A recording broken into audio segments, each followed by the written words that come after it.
नमस्कार. आपल्या बरोबर आहेत मुख्यमंत्री उद्धव ठाकरे. आपण त्यांच्याशी राज्य, देश, विश्व अनेक विषयांवर खास करून कोरोना संदर्भात जी स्थिती निर्माण झाली आहे त्याच्यावरती आपण त्यांच्याशी चर्चा करतोय. आणि जी माहिती आपल्याला खरोखर माहीत नव्हती, जसं मगाशी म्हणालो की जागतिक आरोग्य संघटनेच्या माध्यमातून सुद्धा अनेकदा ही माहिती आम्हाला समजली नाही, ही राज्याच्या मुख्यमंत्र्यांनी आपल्याला दिली. हे कौतुकास्पद आहे. आपण परत चर्चेला सुरुवात करू. उद्धवजी, जसं आपण मगाशी किंवा आधीच्या भागात सांगितलं की राज्याची अर्थव्यवस्था ही तितकीशी चांगली नाही.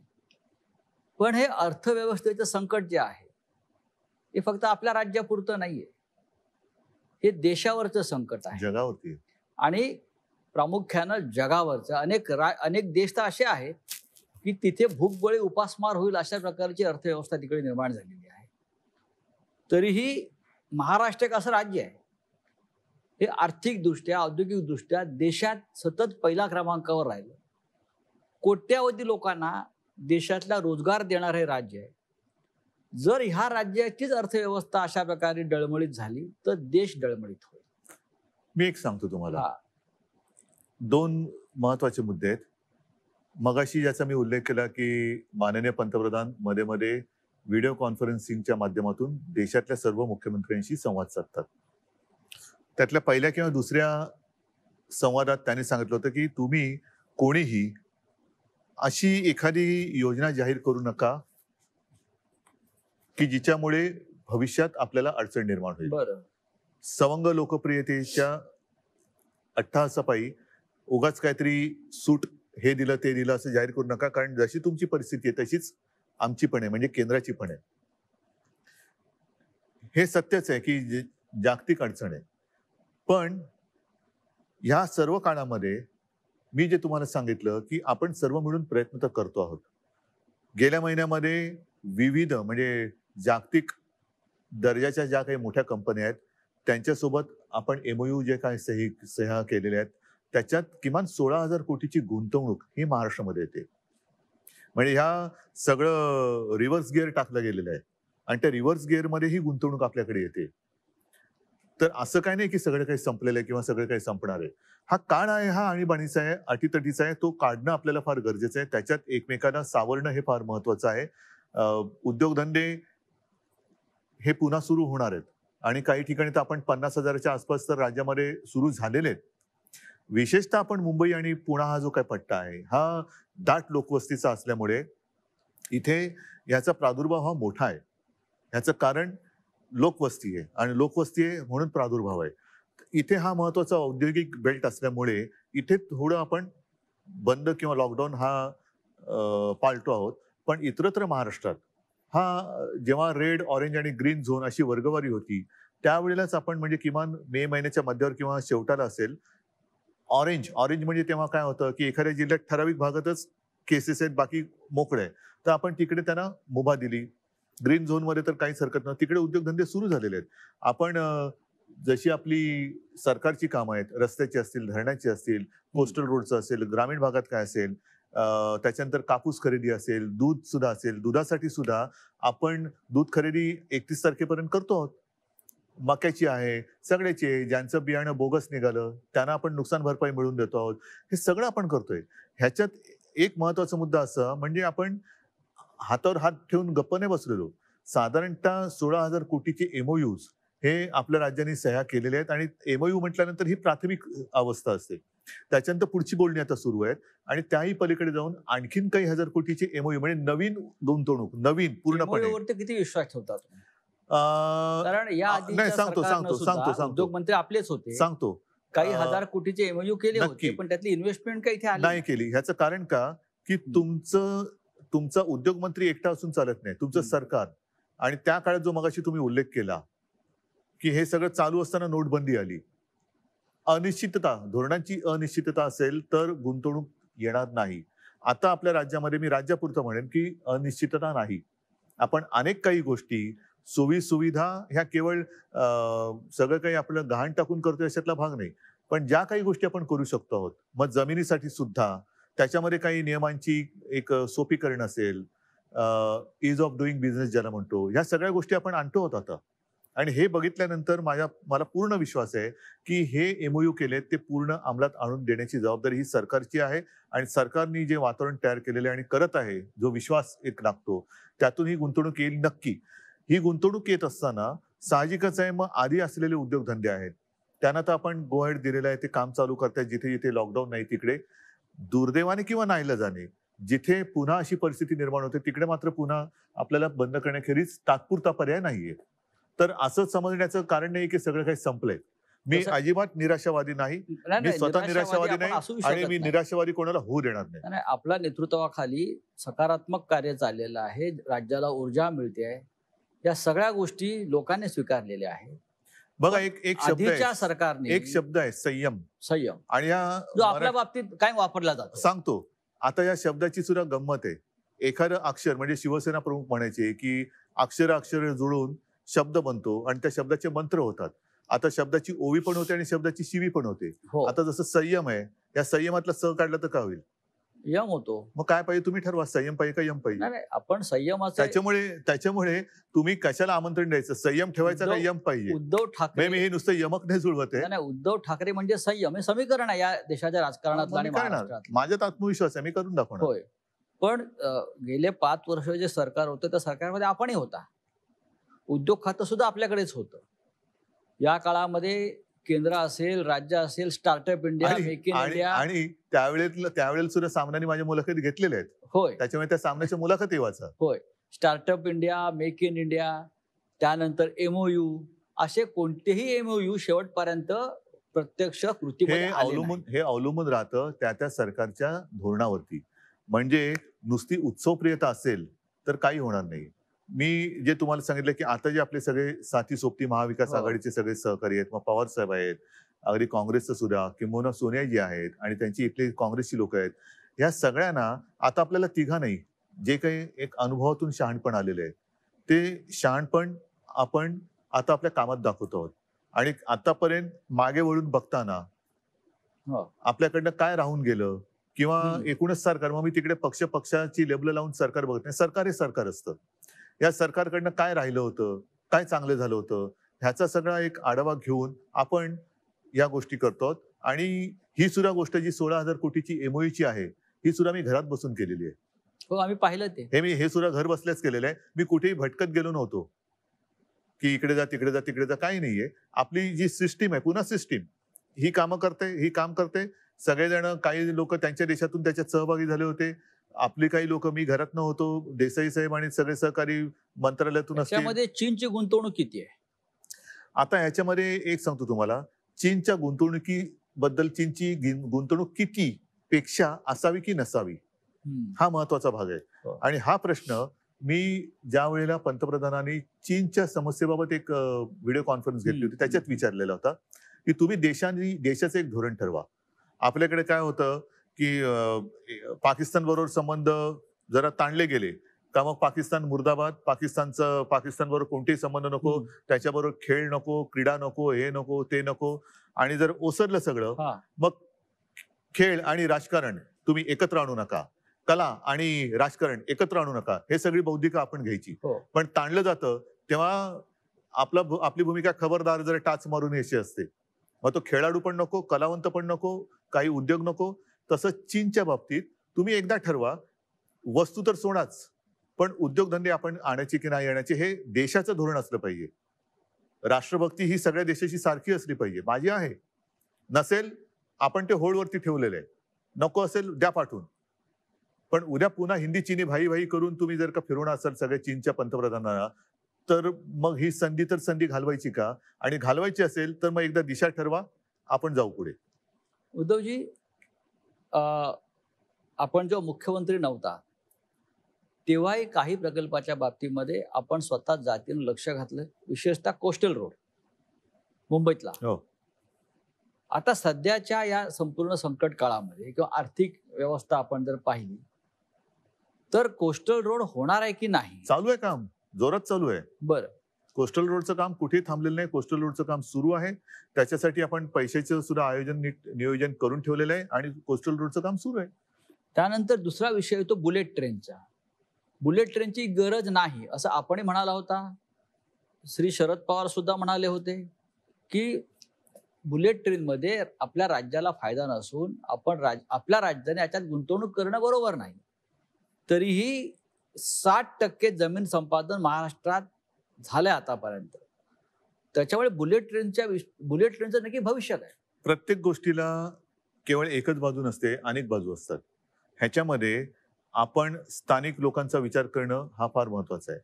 राज्य म्हणून बुलेट ट्रेनची आवश्यकता राज्याला जर असेल तर ती मी म्हणेन माझ्या मुंबई नागपूरला जोडणारी बुलेट ट्रेन द्या. माझी राजधानी आणि उपराजधानी जोडणारी ट्रेन द्या, की जेणेकरून हा सुद्धा जो विदर्भाचा थोडासा एक त्यांच्या मनातल्या मनात कारण नसताना एक दुरावा निर्माण करून दिला जाण्याचा प्रयत्न केला जातो, तो दुरावा नष्ट होईल. जसा समृद्धी महामार्ग होतो, ज्याला आता शिवसेना प्रमुखांचं नाव दिलेलं आहे, तसंच मुंबई नागपूर जोडणारं मला बुलेट ट्रेन द्या, मला आनंद होईल. सुरत मुंबई ज्याचा आता काही उपयोग नाहीये, ज्याची आता काही आवश्यकता नाहीये. पण हे करत असताना जमीन भूसंपादन करते वेळी जिथे विरोध झालेला आहे, ज्यांचा विरोध आहे त्यांच्या मागे शिवसेना पक्ष म्हणून ठाम उभी आहे. सरकार म्हणून तर जे काही करायचं तो निर्णय आपण घेऊच, पण ज्यांचा विरोध आहे त्यांच्या पाठी शिवसेना आहे. आता काही जणांनी जर का स्वतःहून जमीन दिली असेल, बुलेट ट्रेन होणार की नाही, कारण शेवटी यात राज्य सरकारची गुंतवणूक आहे. सांगतो ना मी. आता जिथे पहिला मी जमिनीचा विषय घेतो. ज्यांनी स्वतःहून जमीन दिली असेल त्यांनी तो सगळा कारभार झाला असेल. ज्यांचा विरोध आहे म्हणून मी म्हटलं नाही, पहिलं ग्रामीण किंवा तळागाळातल्या लोकांचा, जसं नाणारचा विषय आहे. नाणार सुद्धा सरकारने केलाच होता की करार, पण तो जनतेने हाणून पाडला. आम्ही शिवसेना म्हणून जनतेच्या सोबत उभे राहिलो.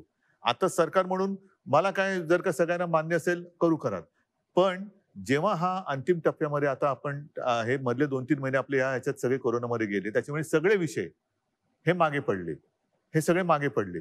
त्याच्यामध्ये बुलेट ट्रेन जरी असलं तरी त्या बुलेट ट्रेनचा विषयच बॅकसीटला गेला आणि तो विषय म्हणजे कोणी त्याच्याबद्दल काही विचारपूस पण केली नाही आणि त्याच्याबद्दल काही चर्चा पण झालेली नाहीये. आता ह्याच्यावरती सुद्धा सरकार म्हणून निर्णय घेताना शेवटी सरकार हे सरकार असतं आणि सरकार म्हणून निर्णय घेताना माझं काम असं आहे की माझी भूमिका ही व्यक्तिगत असू शकते, जी जनतेच्या सोबत राहण्याची आहे. पण राज्याच्या हिताचा जेव्हा विषय असेल की ह्याच्यात हित आहे का अहित आहे, तेव्हा माझं मत आहे की सगळ्यांना थोडं एकत्र बोलून आपल्याला हा निर्णय घेण्याची आवश्यकता आहे. विरोधी पक्षामध्ये आपण असताना सरकारनं 250-300 कोटी रुपये का द्यावे असा प्रश्न आपण सगळ्यांनी उपस्थित केला. तो माझा मुद्दा आजही कायम आहे. पण आता सरकार म्हणून आम्ही असताना हा काची सोडवणूक करण्याची गरज आहे. काला काही कारण आहेत का? खरंच ह्यातनं काही फायदा होणार आहे का? दाखवा आम्हाला कुठे फायदा आहे. काय होणार आहे फायदा? किती मुंबईतनं आणि सुरतमधनं ये जा होणार आहे? किती आर्थिक घडामोड होणार आहे? काय होणार आहे? हे सरकार म्हणून मला माहिती मिळू द्या. जर पटली जनतेसमोर ठेवतो, पण नसेल तर कदाचित मी असं म्हणेन की एखादी भूमिका मी एकतर्फी घेतली असेल तर ती आत्ता योग्य नाहीये. आत्ता मला अयोग्य वाटलं तर तो मी रद्द करेन. बर, आपली महाविकास आघाडी काय म्हणते? व्यवस्थित आहे. मध्ये मध्ये कुरकुर नाही, असं काय नाही. एक गोष्ट स्वीकारली पाहिजे, नक्कीच स्वीकारली पाहिजे आणि ती मी स्वीकारतो की गेल्या 2-3 महिन्यामध्ये फेस टू फेस या गाठीभेटी अवघड झालेत. कारण आज सुद्धा मी येताना वाचलं, अजून एका मंत्र्याला कोरोनाची लागण झालेली आहे. बरोबर आहे. अद्यापपर्यंत 2-3 मंत्री म्हणजे जितेंद्र असेल, अशोकराव असतील, हे धनंजय आहे, हे आजारी पडून सुदैवाने बरे झालेले. जितेंद्र तर फारच जरा गंभीर हे होता. तर अशा ह्याच्यामध्ये ह्या भेटीगाठी थोड्याशा अवघड झालेल्या आहेत. त्याच्यामुळे फोनवरून गाठीभेटी होणं किंबहुना व्हिडिओच्या माध्यमातून होणं, ह्या थोड्याफार फरकाने सुरू असतात. पण जिथे ते आवश्यकता लागेल, आता म्हणून आपण कॅबिनेट सुद्धा जी करतो ती कॅबिनेट थोडी विस्तारलेली आहे. म्हणजे काही मंत्री हे त्यांच्या कार्यालयात किंवा तिकडे बसतात, जिथे असतील तिकडे. मी माझ्या इकडे बसतो, मंत्रालयात काही जण बसतात. अशी सगळी जरा पसरून ती कॅबिनेट घ्यावी लागते. कारण एका ठिकाणी पुन्हा मी तेच सांगेन की जनतेला आम्ही कायदे सांगायचे आणि स्वतःच नियम तोडायचे, हे बरोबर नाहीये. तर त्याच्यामुळे ह्या काही थोड्याशा गाठीभेटी. काही मंत्र्यांचा असा आक्षेप आहे आणि तो प्रसिद्धी माध्यमात सुद्धा आलेला आहे की मंत्रालयाचं सचिवालय झालंय मधल्या काळामध्ये. उपस्थितीच नाहीये तिकडे कोणाची. सचिवालय म्हणजे जसं सचिवालयाचं नंतर मंत्रालय का झालं कारण हे राज्य नोकरशाही चालवत नाही, तर मंत्री चालवतात, लोकनियुक्त सरकार चालवतं. हे चित्र गेल्या 6 महिन्यात बदलल्याचा जो आक्षेप सातत्यानं समोर म्हणजे येतो. काय झाले? म्हणजे सचिवांच्या ताब्यात किंवा नोकरशाहीच्या ताब्यात हे राज्य गेलं. म्हणजे काय झाले? असं साधारण काही नाही, मंत्री म्हणजे काय बोलतायत झाले? की नोकरशाही राज्य चालवतात, म्हणजे काय करते? मंत्र्यांचं ऐकलं जात नाही. म्हणजे काय होते? मंत्र्यांचंच ऐकलं जात नाही. नाही. म्हणजे मग जर का तसं असेल तर धारावीचं कौतुक, राज्याचं कौतुक, सर्वोत्तम मुख्यमंत्री या ज्या सगळ्या गोष्टी आहेत ह्या नोकरशाहीने पटवून केलेल्या गोष्टी आहेत का? निर्णय घेण्याचा अधिकार आपला आहे. अंमलबजावणी करून त्यांच्याकडून घ्यायची असते. ज्या यंत्रणेची घडी आहे ही घडी शेवटी यंत्रणा, नाही, हे आपलं आपण योग्य बोलताय. ही यंत्रणा राबवण्याची हिंमत तुमच्यात पाहिजे. तुम्ही जर का प्रत्येक ठिकाणी ऑर्डरी तुम्हीच देणार आणि कामही तुम्हीच करायचं तर हे काय गव्हर्नमेंट असू शकत नाही. म्हणजे जसं नागपूरचं प्रकरण सगळ्यांसमोर आहे की तिथे जे महापालिका आयुक्त आहेत तुकाराम मुंडे आणि तिकडलं लोकनियुक्त महानगरपालिका किंवा नितीन गडकरी स्वतः केंद्रीय मंत्री, आता ह्याच्यामध्ये हा फार मोठा वाद अख्ख्या महाराष्ट्रात बरोबर सुरू आहे. आहे. मग माझं काय म्हणणं आहे, तुम्ही एकतर मग यंत्रणा केराच्या टोपलीत फेकून द्या. हा. मंत्रालय का सचिवालय, सचिव पद्धतच बंद करून टाका. पिन टू पियानो ज्याला म्हणतात ना, ए टू झेड गोष्ट, म्हणजे ऑर्डर पण तुम्हीच काढायची, कामं पण तुम्हीच करायची, मदतीचं वाटप सगळं तुम्हीच करायची. राज्याचे मुख्यमंत्री म्हणून तुम्ही तुकाराम मुंड्यांच्या मागे उभे आहात की महानगरपालिका जे तुकाराम मुंड्यांच्या मागे लागली आहे तिकडे हात धुवून त्यांच्या मागे आहात? तुमचं मत काय, कोणाचं बरोबर आहे? मला असं वाटतं की तुकाराम मुंडे आल्यापासून तिथे शिस्त लागलेली आहे. मग मी कोणाच्या मागे उभं राहायला पाहिजे? शिस्तीच्या मागे उभं राहायला पाहिजे. तसंच आहे. एखादा अधिकारी कठोर असू शकतो, कडक असू असेल. शकतो, पण त्याचा तुम्ही त्या कठोरपणाचा लोकांच्या हितासाठी उपयोग करून घेत असाल. एक गोष्ट अशी आहे की त्यावेळेला त्यांनी जे काही कायदे किंवा काही नियम कडकपणाने अंमलात आणवले हे काही जणांना परवडत नसतील. तिथे आता इलेक्शनचा जमाना नाहीये. आधी जर मतदार वाचले तर मतदान होणार आहे आणि त्याच्यात जर का तुकाराम मुंडेंनी एखादी गोष्ट कडकपणाने अंमलात आणली तर अशा अधिकाऱ्याच्या पाठी उभं राहायला पाहिजे. बर आतताईपणा कोणीच करू नये. पण जर का चांगली शिस्त लावली जात असेल आणि जनतेचं हित, शेवटी जनता सुद्धा आता उघड्या डोळ्याने बघत असते. तोंडावरती मास्क असेल पण डोळे उघडे आहेत जनतेचे. जनतेचे उघडे आहेत डोळे. म्हणून मी मागे सुद्धा म्हटलं होतं की हा महाराष्ट्र आहे, धृतराष्ट्र त्याचं झालेलं नाही आणि होऊ शकत नाही.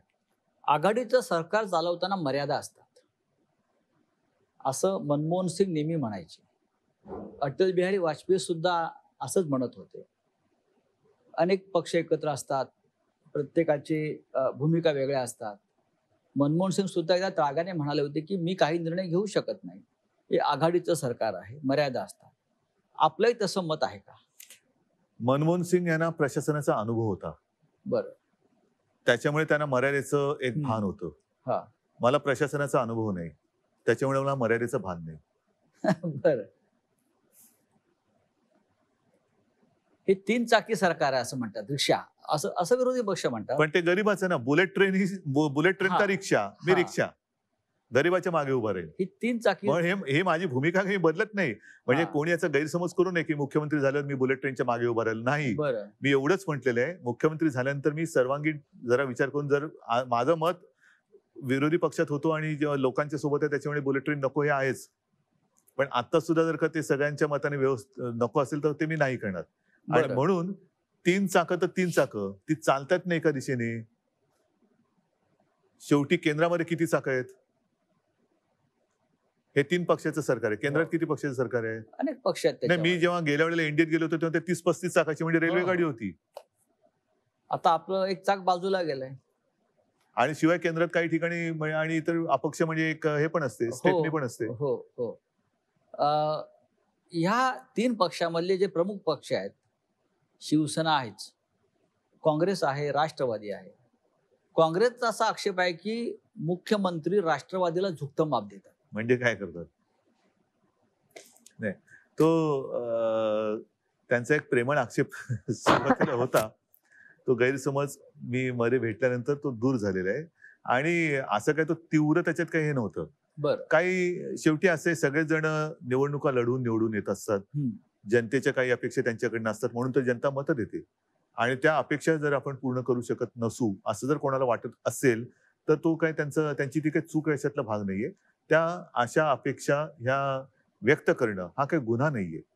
तर मला असं वाटतं अशा काही गोष्टी आक्षेप मी म्हणत नाहीये, पण सुरुवातीच्या काळामध्ये थोडंफार असं त्यांच्या मनात असेलही. माझ्याशी ते असे काही अगदी ठामपणाने बोलले नाही की आम्हाला तुम्ही विचारतच नाही, अमुकच नाही. माझं पवार साहेबांशी पण चांगलं हे आहे. कधी कधी मी अगदी काही नित्य नियमाने नाही, पण सोनियाजींना पण मी फोन करत असतो.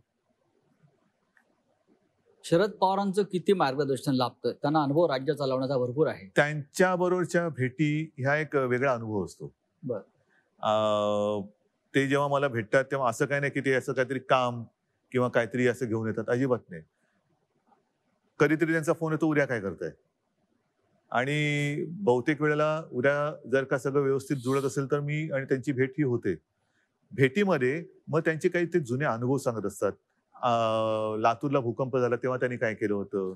चीनचा विषय निघाला तेव्हा ते चीनच्या दौऱ्यात त्यांचा अनुभव कसा, मग ते पंतप्रधानांसोबत त्यांच्या चीनच्या काय चर्चा झाली, मग अमुक एक कसं आहे, तमुक एक कसं आहे. म्हणजे जुन्या त्यांच्या अनुभवाच्या आठवणी ते सांगत असतात. शरद पवार हे या महाराष्ट्रातल्या किंवा देशातल्या शेतकऱ्यांचे एक महत्वाचे नेते आहेत. सहकार क्षेत्रामध्ये त्यांचं योगदान मोठं आहे. महाराष्ट्रातली साखर कारखानदारी अडचणीत येऊनही या भूमिकेचे ते आहेत पहिल्यापासून. पण मी काल असं पाहिलं की राज्याचे विरोधी पक्षनेते देवेंद्र फडणवीस हे साखर उद्योजकांचे प्रश्न घेऊन अमित शहाना भेटले. ते पूर्ण देशातल्या साखर कारखानदारांबद्दल चिंता करत असतील. हो, पण गृह खात्याकडे साखर कारखान्याचे काय प्रश्न असू शकतात? शेवटी साखर ही घरातच लागते ना, गृहामध्ये. कायदा सुव्यवस्था किंवा या संदर्भात नाही, गृहमंत्र्यांना भेटणं. गृह खातं म्हणजे त्यांना गृहमंत्री म्हणजे जरा जसा आदेश बांदेकर करतात कार्यक्रम तसे गृहमंत्री वाटले असते. अच्छा, होम मिनिस्टर. होम मिनिस्टर म्हणून ते साखरेचा विषय गृहमंत्र्याकडे. कारण राज्यातल्या साखर उत्पादकांचा प्रश्न हा मुख्यमंत्र्यांच्या अखत्यारीत येत नाही का, असा माझ्या पुढे प्रश्न आहे. कल्पना नाही बाबा मला. पण दिल्लीत जाऊन त्यांनी एक घोषणा मात्र नक्की केली, ती म्हणजे हे सरकार पाडण्याचा आमचा इरादा नाही, हे त्यांनी महाराष्ट्र सदनामध्ये येऊन सांगितलं. हे किती दिलासादायक आहे तुम्हाला? माझं तर मी इथं बसलेलोच आहे. इरादा असेल नसेल, काही जण सांगतात की ऑगस्ट मध्ये सप्टेंबर मध्ये सरकार पाडणार. माझं म्हणणं आत्ता पाडा. माझी मुलाखत चालू असताना सरकार पाडा. मी काय फेविकॉल लावून बसलेलो नाहीये. पाडायचं तर पाडा, जरूर पाडा. त्याच्यात तुम्हाला पाडापाडी करण्यात आनंद आहे ना. काही जणांना घडवण्यात आनंद असतो, काही जणांना बिघडवण्यात आनंद असतो. बिघडवायचं असेल बिघडवा, मला नाही परवा, पाडा सरकार. ही तुमची भूमिका आहे की आव्हान आहे? हा माझा स्वभाव आहे. बर. हा माझा स्वभाव आहे. कारण एक फार कष्टातून निर्माण झालेलं सरकार आहे. हे सरकार उत्तम प्रकारे चाललंय. हे सरकार लोकप्रिय आहे. हे सरकार टिकायला पाहिजे असे या जनतेची भावना आहे किंवा देशातल्या जनतेची भावना आहे. या सरकारचं भवितव्य विरोधी पक्ष नेत्यावरती अवलंबून नाही. हा, म्हणून मी म्हणतोय की पाडायचं असेल जरूर पाडा. बर. आत्ता पाडा. आता मध्य प्रदेश काँग्रेसचं सरकार पाडलं. राजस्थानमध्ये पाडण्याचा प्रयत्न झाला, पण तिकडे कदाचित कोरोनाची स्थिती वाईट नसावी किंवा कोरोना साथ तिकडे पोहोचलेली नसावी. बरं. कारण इथल्या कोरोनाच्या परिस्थितीबद्दल गृहमंत्र्यांकडे किंवा दिल्लीत जाऊन विरोधी पक्ष नेत्यांनी तक्रार केली तर ही साथ जी जगात पसरली ती फक्त महाराष्ट्रामध्ये असेल, मध्य प्रदेशात नसेल, आता राजस्थानात नसेल. आता नंबर महाराष्ट्राचा असं ठामपणे म्हणतात. पाडा. दुसरा प्रश्न एक गंभीर या निमित्तानं आला. राजस्थानचं सरकार पाडण्याच्या हालचाली सुरू असताना काँग्रेसचे फुटणारे नेते, बंडखोर आणि भाजपचे काही नेते यांच्यामध्ये पैशाच्या देवाणघेवाणी संदर्भातल्या काही टेप समोर आल्या. फोन टॅपिंग हे बेकायदेशीर आहे. तरीही पैशाची ताकद लावून सरकार पाडणं हे काम सुरू आहे. दुसरं करू काय शकतात? लोकशाही आहे ना ही त्यांची. बरं. ही त्यांची लोकशाही. म्हणजे इथलं सरकार हे लोकशाही विरोधी आहे आणि तिथे आणणारं सरकार पैसे देऊन फोडून जर का ते करत असतील तर ते लोकशाहीला धरून आहे. ही लोकशाहीची व्याख्या, ही लोकशाहीची थट्टा हीच शिवसेना प्रमुखांना मान्य नव्हती आणि म्हणून ते म्हणायचे की ही तुमची असली दळबद्री लोकशाही ही असली, ही मला मान्य नाही. त्याच्यावरनं काय झालं? शिवसेना प्रमुखांना लोकशाही मान्य नाही. ही लोकशाही ही अशी तुम्ही लोकशाही मानता? हा जो पैशाचा वापर राजकारणामध्ये जो वाढतो त्याच्याविषयी आपलं काय मत आहे? बाळासाहेब ते नेहमी ह्याच्यावरती प्रखर प्रहार करायचे. आपण आज राज्याच्या पहिला क्रमांकाच्या सत्तेच्या खुर्चीवर बसलेला आहात. आपण जेव्हा हे पाहता मुख्यमंत्री म्हणून, नाही, हे सगळं घृणास्पद आहे. हे सगळं घृणास्पद आहे. म्हणजे इकडे हे जर का सत्य असेल आणि ते असत्य असण्याची शक्यता कदाचित कमी असेल, देव जाणे काय, तर पैशाचा वापर असा केला तर तो गुन्हा होत नाही. पण जर का तुमच्या कोणी विरोधात असेल तर त्याच्या मागे तुम्ही ससेमिरा लावता चौकशांचा. सगळे दिवस काही सारखे नसतात, दिवस बदलत असतात. ऑपरेशन आपण म्हणतो ना, हे दिवस जातील, हो. सगळेच दिवस जात असतात. म्हणजे नवीन ऑपरेशन दिवस येतील. ऑपरेशन लोटस महाराष्ट्रात सक्सेस होणार नाही, यशस्वी होणार नाही. करून बघा ना. मी काय भाकीत थोडीच करू. बर, करून बघा. फोड काय फोडा. राष्ट्रीय एक महत्वाचा मुद्दा काय, हा. असं कोणताही एक विरोधी पक्षातला नेता दाखवा जो दुसऱ्या पक्षात जाऊन सर्वोच्च पदावर गेला, मुख्यमंत्री किंवा पंतप्रधान झाले. मग तुम्हाला तुमच्या पक्षात असं काय मिळत नाहीये की जे तुम्ही दुसऱ्या पक्षात जाताय. आणि अशा कित्येक ठिकाणी आता अशी उदाहरणं आहेत की असे ज्या वेळेला फोडाफोडी होते तेव्हा वापरा आणि फेकून द्या, ही नीती सर्वांनी वापरलेली. हे आपल्याकडचं राजकारण आहे. त्याच्यामुळे हा एक जो संदेश आहे की दुसऱ्या पक्षांनी केवळ आपल्याला वापरा आणि फेकून द्यासाठी आपला वापर करून द्यायचा, की आपण आपल्या पक्षामध्ये ठामपणाने काम करणं. ठीक आहे, कदाचित एखादी व्यक्ती किंवा एखादा नेता हा आपल्या पक्षामध्ये आपल्यावरती अन्याय करू शकत असेल किंवा करत असेल, पण म्हणून तुम्ही त्या पक्षाचा त्याग करून दुसऱ्याची पालखी वाहणं, शेवटी पालखीच वाहणारच ना, का पालखीत बसणार आहेत मिरवायला? पालखीत कोण बसवायला तयार आहेत का तुम्हाला? अवश्य जा. मी कोणाच्याही उज्ज्वल भवितव्याच्या आड येऊ शकत नाही, येत नाही. जर तुम्हाला दुसऱ्या पक्षात अत्यंत म्हणजे पालखीत बसवण्याचं स्थान मिळत असेल, जरूर जाऊन पालखीत बसवा. पण पालखीचे भोई होण्यासाठी म्हणजे काय, की नुसती वरात चालले पण माझ्या खांद्यावर पालखीचं ओझं आहे, एवढंच तुम्हाला समाधान आहे? मग पालखीचं ओझं व्हायचं असेल तर जाऊ शकतात.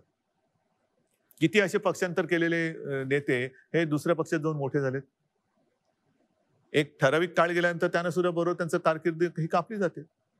हा जो एक मूळ गाभा आहे तुमच्या विचाराचा किंवा तुमच्या पक्षाचा, आज सुद्धा मी ही आघाडी केली. का केली? कारण त्यांच्याबरोबर ज्या एका उद्देशाने गेलो होतो, तो उद्देश मला कळलं की याच्यामध्ये पोकळपणा आहे. म्हणून मी हा निर्णय घेतला. आणि हे सुद्धा मी पुन्हा पुन्हा सांगतो, ध्यानीमनी नसतानाही मुख्यमंत्री पदाची धुरा माझ्यावरती आली नाही, तर माझ्या स्वप्नात सुद्धा कधी काय संधी मला मिळेल किंवा संधीच्या पाठी जाणं, तुम्ही मला ओळखता. तुमच्या स्वप्नात हे नव्हतंच, पण हे महाराष्ट्राच्या किंवा जनतेच्या स्वप्नामध्ये होतं. बरोबर की नाही? मग आता माझी जबाबदारी आहे, जर का माझ्यावरती जबाबदारी आली असेल आणि आली आहे, तर मी माझ्या राज्याची आणि माझ्या जनतेची स्वप्न पूर्ण करणारच. राष्ट्रीय राजकारणाकडे तुम्ही सध्या कोणत्या दृष्टीनं पाहताय? कोणत्या राजकारणाकडे बघू? राजस्थानच्या बघू, दिल्लीच्या बघू, मध्य प्रदेशच्या बघू? कारण मग माझ्या शेवटी काय असतंय, आपण दोघेही चष्मेवाले आहोत. बरोबर, एक लांबचा चष्मा असतो आणि एक जवळचा असतो. हे नंबर जर का असे बघायला लागले तर आपले कोणत्या दृष्टीने बघायचं? आज देशावर मी सगळीकडे दूरदृष्टीने बघतो. अच्छा, म्हणजे तुम्ही चीनकडे पाहता की नाही?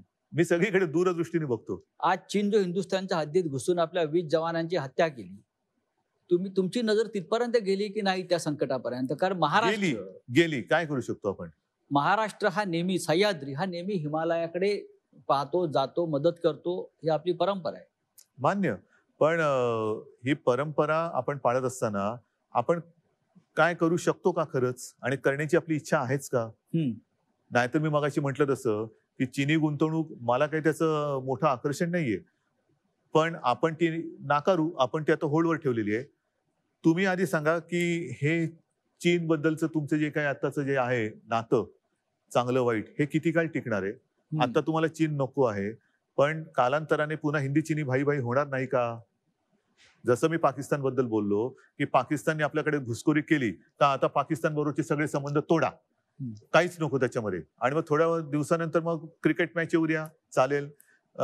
त्यांचे खेळाडू येऊ द्यात, कलाकार येऊ द्यात, गाणी, गझला, साहित्यिक. आणि मग आम्हाला आमच्याच विरुद्ध त्यावेळेला सरकार नव्हतं आपलं, शिवसैनिकांच्या विरुद्धच आपले पोलीस बंदुका घेऊन रोखून उभे. म्हणजे तुमचं वैर आहे पाकिस्तानशी आणि बंदुका आमच्या छाताडावरती. काहीतरी तुमची नीती ठरवा. एकदा एक नीती. जर का असं असं असं तुम्ही फडफड व्हायला लागलात, तर तुमच्या ध्येय आणि मग मगाशी जे म्हणालात ना, की गुंतवणूक MOU वरती हे हे सगळी अशी फडफडणारी जी काही तुमची धोरणं असतात, ती गुंतवणूकदारांना या किंवा जा सांगत असतात. उद्धवजी, शिवसेनेच्या राष्ट्रीय भूमिकांना फार महत्व आहे. मग राष्ट्रीय सुरक्षेचा विषय असेल, राम मंदिराचा विषय असेल, पाकिस्तान असेल, दहशतवाद असेल, या अनेक महत्वाच्या भूमिका सातत्यानं शिवसेना मांडत आली, ठामपणे मांडत आली. आज सुद्धा चीनच्या संदर्भात असेल, पाकिस्तान संदर्भात असेल, जेव्हा आपण पाहतो तेव्हा आपल्याला असं दिसतंय की आज हिंदुस्थान मोठा देश आहे, पण हिंदुस्थानच्या सीमेवरच्या एकाही राष्ट्राशी आपले चांगले संबंध नाहीत. बरोबर तुमचं.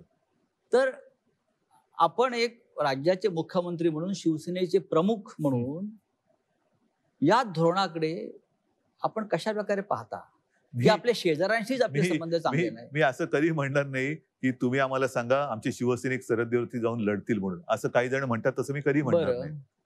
असं मी कधी म्हणणार नाही.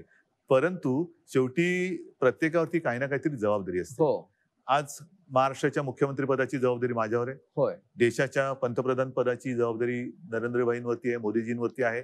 आणि मध्ये जी काय त्यांनी सर्वपक्षीय एक बैठक घेतली, बरं, त्या सर्व पक्षाच्या नेत्यांनी त्यांना सांगितलं की देशावरती जेव्हा संकट येतं तेव्हा आम्ही त्याच्यामध्ये विस्कळीत असं काही होऊ देणार नाही.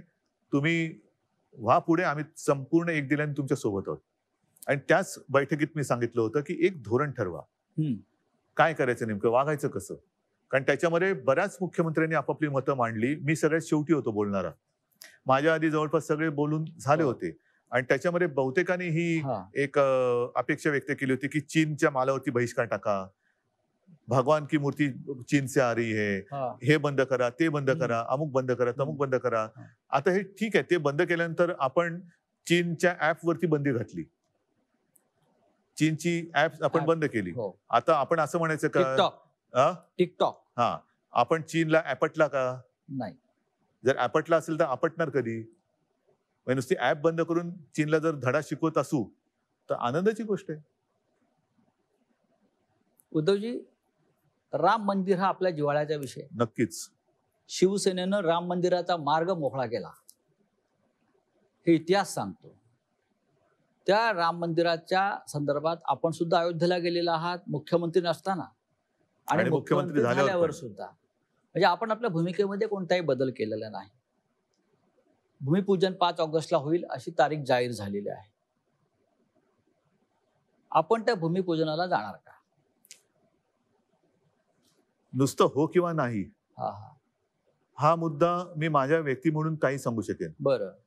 पण महत्वाचा मुद्दा जो आपण प्रश्नामध्ये एक सांगितला की राम मंदिराच्या लढ्यात शिवसेनेची भूमिका ही इतिहासाने दखल घेतलेली आहे. हो, मी मुख्यमंत्री नव्हतो त्याही वेळेला राम मंदिरात गेलो. किंबहुना योगायोग ज्याच्यावरती माझी श्रद्धा आहे, माझी भावना हीच सांगते. नोव्हेंबर 18 मध्ये मी पहिल्यांदा राम मंदिरला गेलो होतो. हो. आपण सोबत होतात. हो. शिवनेरीवरची म्हणजे माती. शिवजन्मभूमीची एक मूठ माती मी घेऊन गेलो. त्याच्यानंतर ह्या विषयाला खूप चालना मिळाली. त्याच्या आधी हा विषय थंड बस्त्यात होता, कोणी काही विषयच काढत नव्हतं. शिवसेनेने सुरुवात केली, जर उशीर लागत असेल तर कायदा बनवा, वटहुकूम काढा, काय वाटेल ते करा, पण राम मंदिर ही बनवा. आपलीच मागणी होती. ही शिवसेनेची मागणी होती. त्याच्यासाठी आपण अयोध्येला गेलो. तुम्ही योगायोग म्हणा, काही म्हणा, त्या विषयाची सोडवणूक तर वर्षात झालीच. पण ज्या नोव्हेंबरमध्ये 18च्या नोव्हेंबरमध्ये मी तिकडे गेलो, त्याच्या पुढच्या नोव्हेंबरमध्ये तो प्रश्न पण सुटला आणि मी मुख्यमंत्री पण झालो. आपण ही माझी श्रद्धा आहे. ज्याला कोणाला याला अंधश्रद्धा म्हणायचं असेल तो त्यांच्याकडे विषय आहे. बरं. माझी श्रद्धा आहे आणि ती आहेच, असणारच आहेच. मुद्दा काय येतो की सर्वत्र सध्या करोनाचं थैमान आहे.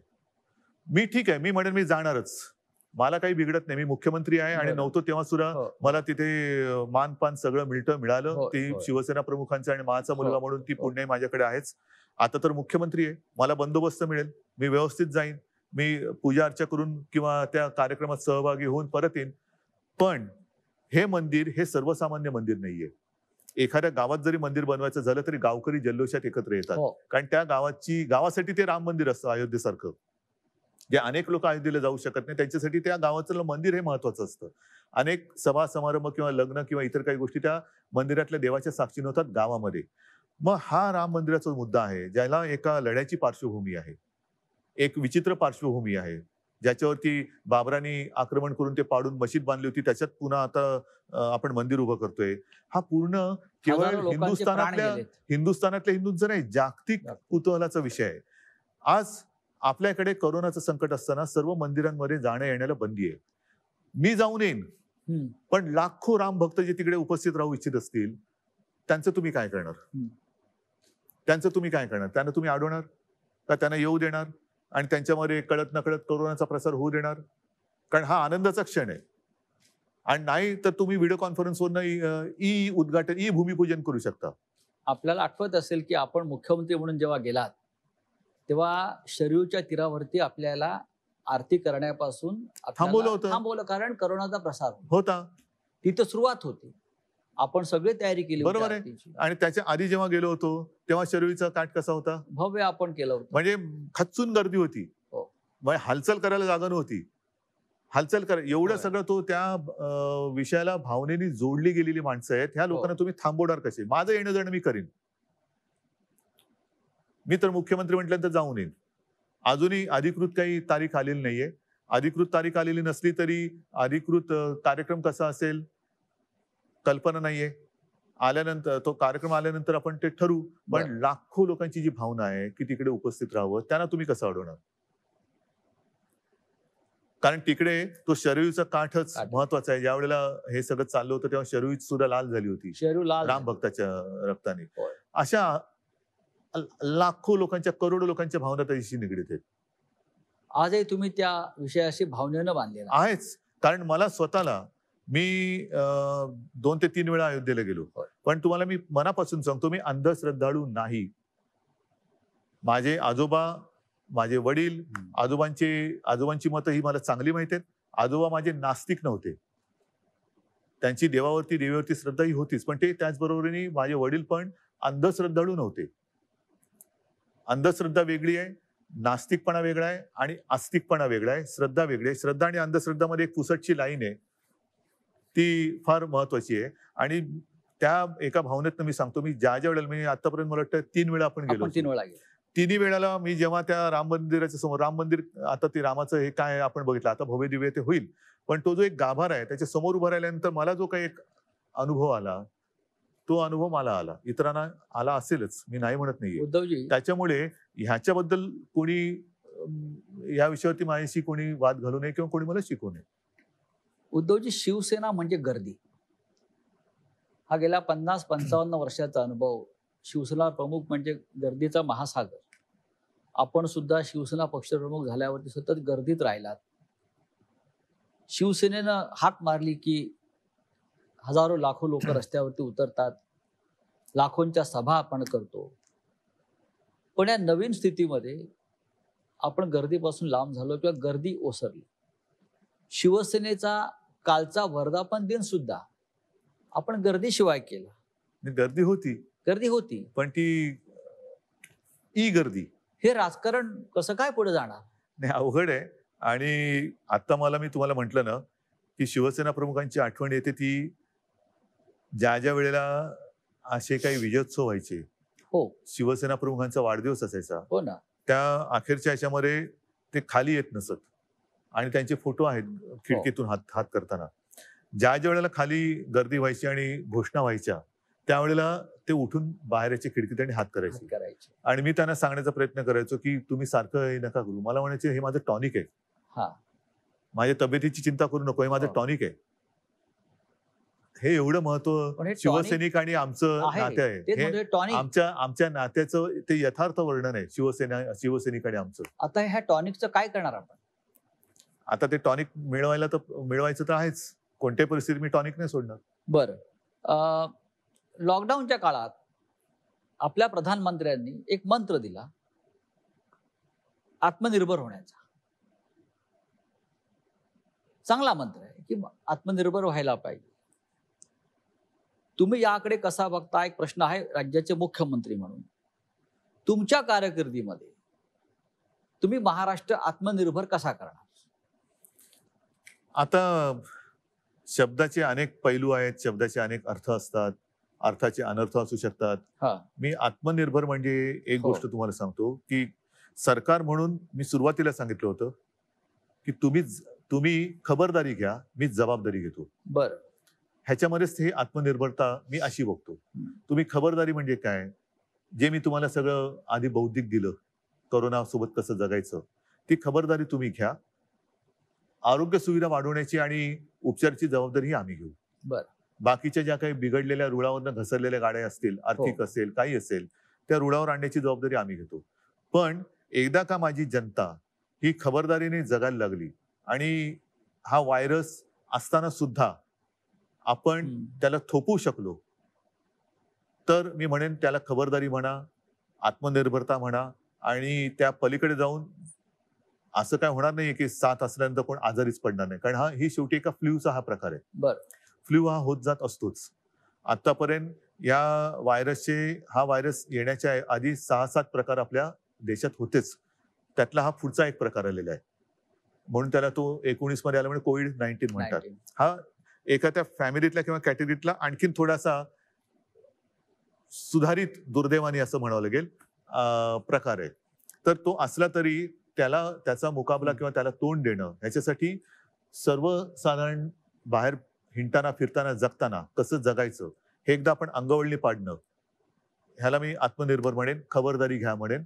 आणि त्याच्यानंतर जर आवश्यकता लागली तर वेळेवरती जी काही औषधं आपल्याकडे उपलब्ध आहेत, कारण ह्याला अजून औषध नाही आलेलं, तर जीव वाचवण्याची जबाबदारी ही सरकारने घ्यायला पाहिजे.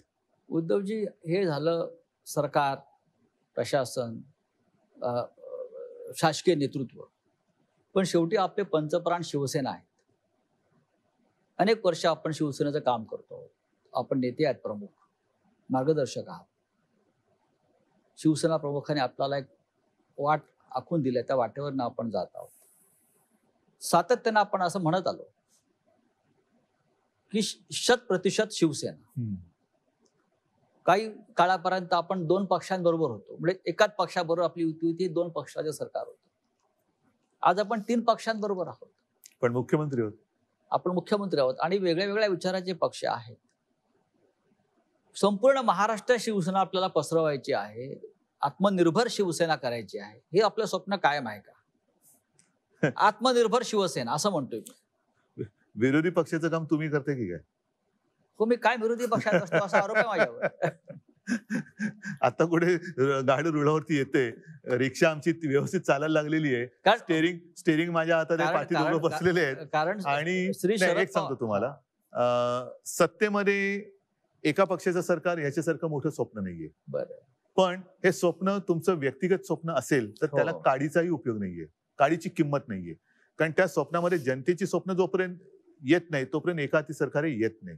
आणि ती स्वप्न सरकार आल्यानंतर पूर्ण होत नसेल तर जी काडीची किंमत ज्याला म्हणतो मी नाही, त्याला जनताच काडी लावल्याशिवाय राहणार नाही. आता हा जो काही एक वेगळा प्रयोग महाराष्ट्राने केलेला आहे, विचारांनी भिन्न असलेले 3 पक्ष हे एक विचित्र राजकीय परिस्थितीमध्ये एकत्र आलेले आहेत. आणि ह्याच्यामध्ये मी सांगितलं ना, केवळ आणि केवळ एक अपरिहार्यता किंवा जबाबदारी म्हणून मी ही खुर्ची स्वीकारली. हे मानाचं पान आहे, मानाचं पद आहे, खूप मोठं आहे.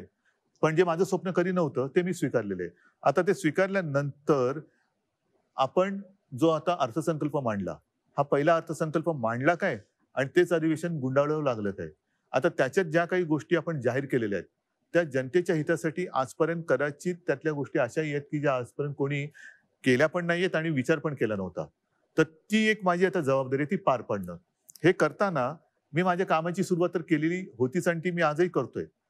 ती सुरुवात म्हणजे जे यांच्या भाषेमध्ये मी फिरायला सुरुवात केली होती. बरं. मी फिरत होतोच. विभागवार जी कामं त्यावेळेच्या कदाचित सरकारने केली नसतील, मी प्रत्येक विभागाची बैठक घेतली. याच्यात मला आजही माहिती आहे की मराठवाड्यातले काही जिल्हे बाकी राहिलेले आहेत. पण अन्यथा विदर्भ असेल, अर्धा मराठवाडा आहे, उत्तर महाराष्ट्र, पश्चिम महाराष्ट्र, कोकण, मुंबई, ही तिथे जाऊन मी माझ्या प्रशासनातल्या सहकाऱ्यांसोबत माझ्या विधिमंडळातल्या मग सर्व पक्षीय आमदारांची बैठक घेतली होती आणि त्यांची कामं आपण नोंदवून त्याच्याप्रमाणे काही ठिकाणी मी ऑर्डर्स पण दिलेले आहेत. तर ही सुरुवात मी केली होती कामाला. हे आल्यानंतर हे थांबलं. आता ह्याच्यामध्ये मी जिथे जायचो तिकडे साहजिकच शिवसैनिकांना भेटायचो. काही कार्यक्रम शिवसैनिकांचे पण व्हायचे. ह्या सगळ्या गोष्टी ह्या गेल्या 2-3 महिन्यात थांबलेल्या आहेत. हा काळ एकदा सरला की त्याची पुन्हा सुरुवात होईल. मी पक्षप्रमुख आहेच. मुख्यमंत्री पद जे शिवसेना प्रमुख सांगायचे की या गोष्टी येतात जातात. कायमस्वरूपी आहे ते माझं पक्षाचं प्रमुख पद हे कायमस्वरूपी. त्याच्यात सुद्धा जसं शिवसेना प्रमुख म्हणायचे की शिवसैनिकांचा जोपर्यंत विश्वास आहे तोपर्यंत, त्याच्यामुळे ते मी कधीच सोडणार नाही आणि पक्ष वाढवण्याचा प्रयत्न मी करणारच आहे, जे उद्धवजी सगळेच करतात. उद्धवजी आपण जेव्हा पक्षाचं काम सुरू केलं, पक्षाचे शिवसैनिक म्हणून, नेते म्हणून, नंतर कार्याध्यक्ष म्हणून आणि साहेबांच्या नंतर म्हणजे शिवसेना प्रमुखाच्या नंतर शिवसेना पक्ष प्रमुख म्हणून हा एक फार मोठा पल्ला आपण गाठला.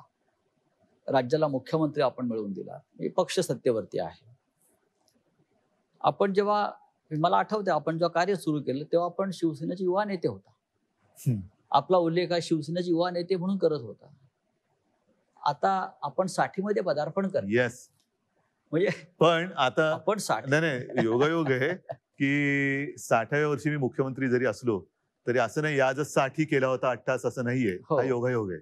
नाही आपण 60मध्ये पदार्पण करताय हा एक योगायोग नसेल, पण महाराष्ट्रासाठी मला वाटतं कदाचित जगातलं एकमेव माझं उदाहरण असेल जो सगळ्यात ज्याची कुवत कमी लेखली गेली तो पक्षाचा सर्वोच्च नेता झाला आणि ज्याची कुवत किंवा याला काही कळत नाही असं म्हणणारा राज्याचा मुख्यमंत्री झाला आणि आपण उत्तम प्रकारे काम करताय.